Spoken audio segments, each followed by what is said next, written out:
Hey, what's going on, Lorain County High School basketball fans? Welcome back to another episode of In the Paint. It's brought to you by our friends, as always, at First Federal Savings of Lorain. We're here live at the Chronicle Telegram. I'm your host, Rocco Nushi, the one and only Kristen Bauer behind the camera. And you see here in my hands, forgot to promote it last week, not this time though. It is the brand new Winter Forecast magazine.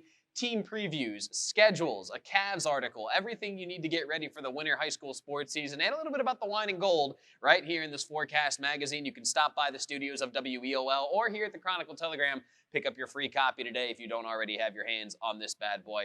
And also, before we get into the basketball action, got to give a huge shout out to Columbia Athletic Director and now former head football coach Jason Ward. It was made official this week that he will be resigning from his position as head football coach. He's going to continue on as the athletic director. Obviously had his hands full with both of those things this past fall. But congratulations to Coach Ward, man, on just a fantastic career. We love working with him for the Chronicle Telegram and WEOL, and looking forward to continuing our relationship with the Columbia Raiders in the years ahead with Coach Ward now as the athletic director. So with that out of the way, let's dive into the high school basketball scene. What the heck has been going on in the past week or so? Let's start on the boys' side of the equation, where those Lorain Titans, congratulations to head coach Matt Killian. They get the monkey off their back. They get their first win of the season. They knocked off Amherst earlier this week. 59-46 was the final score. Savon Brown, a team-high 17 points for the Titans. Jaden Guerra-Howard poured in 16 himself. This is a really close back-and-forth game. Titans really showed up late, created some separation. They scored 18 of the game's final 23 points. So hopefully maybe Lorain now turning the corner, things looking a little bit brighter for that Titans basketball program. We mentioned Columbia already. Those basketball Raiders, 2 wins in a row now for them. They've knocked off Black River and then Wellington earlier this week, 53-45, the final against the Dukes. Nathan Borling, man, we're going to talk about this kid a lot throughout the course of the season. I'll tell you that right now. He had 31 points in that win against Wellington, 11 rebounds as well. He was actually the only Raider to score for the first 13 minutes of the game. So needless to say, that offense right now under Coach Scharf running through Borling, and it's running strong. So we'll see what those Raiders are able to do moving forward. More on them here in a second. Brookside, they've got 2 straight wins under former Columbia head coach Larry Babix. What a job, man, that he's done at Brookside since taking over that Cardinals program. They knocked off Clearview earlier this week, 86-76, the final score there. And how about this? 3 different Cardinals scoring 20-plus points, 29 for Nolan Wechter, 23 for Jaden Nazario, and 22 for Brandon Sharp. 11 total threes made for the Cardinals in that win over Clearview. So clearly that game plan that Coach Babix loves, that running gun, shoot the threes all night long, it's working so far here in the new campaign. And Brookside got a huge win over Clearview. So that sets up a big showdown this Friday night in a game that you can hear live on WEOL.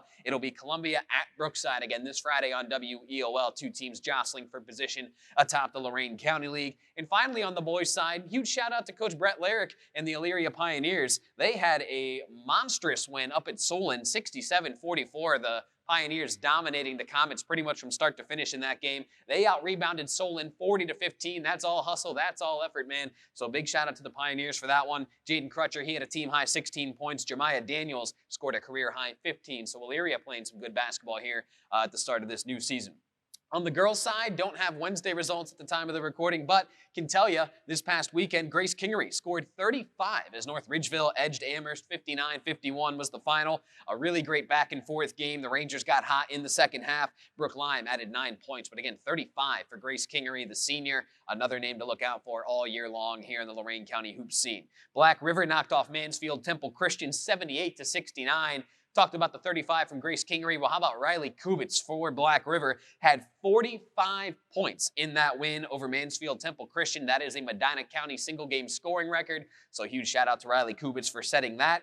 Should set the school record for scoring this year. She's on pace to do so if she can stay healthy and all those good things. Riley Kubitz will be your new all-time leading scorer at Black River if things kind of continue this way for the Lady Pirates. Elsewhere in the SWC, Avon Lake, they snuck by Bellevue 50-42. Nice win for Coach Paul Apple. Heard from him this past Saturday on the Nick Abraham Saturday Sports Wrap-Up Show. Olivia Tobin had 14 as well as 13 from Izzy Palinko. And after a double overtime loss to North Olmsted this past Saturday, I had the call for that one on WEOL. Just a heartbreaker for Coach Tony Brown and his Lady Pioneers. Well, I'll tell you what, they bounce right back in huge fashion. A 56-11 win over Brookside earlier this week. Cam Scott, the sophomore, had a team-high 14 points. They also got 12 from Danny Whitten. So there's kind of what's been going on the past week on both the boys and girls front of the Lorain County High School hoop scene. What's coming up next? Well, I already told you, this Friday on WEOL, Columbia at Brookside, huge boys contest. Should be a lot of fun. Again, at Brookside, looking forward to that one this Friday on WEOL. And then Saturday, a girls game, a really good one in the SWC. It'll be Olmsted Falls at North Ridgeville. The Bulldogs and the Rangers clashing. That is a 12:30 start this Saturday on WEOL following the Nick Abraham Saturday Sports Wrap-Up Show. Some other Friday boys games to look out for. Open Door at Lake Ridge, the Holy War, so to speak. Midview is at Amherst, and then Firelands is at Wellington. So a couple of really good boys games this Friday night, not heard on WEOL, but elsewhere around the county. And then some Saturday girls games to look out for. Amherst is at Midview, and then Elyria Catholic is at North Olmsted. So some really good conference clashes there Friday and Saturday. Again, most of those games not on WEOL, but some really good games from around Lorain County this weekend, no doubt about that. So that pretty much does it for us this week. Again, make sure you pick up this forecast magazine. Myself, Kristen Bauer, Ed Betzel worked really hard to put this thing together, so make sure you pick up a copy. Schedules, previews, everything you need to know for the high school hoop season right in this bad boy, the forecast magazine. So for Kristen Bauer, I'm Rocco Nucci saying thank you for watching another episode of In the Paint, brought to you by our friends at First Federal Savings of Lorain. Good luck to our local teams this weekend. We'll break it all down next week.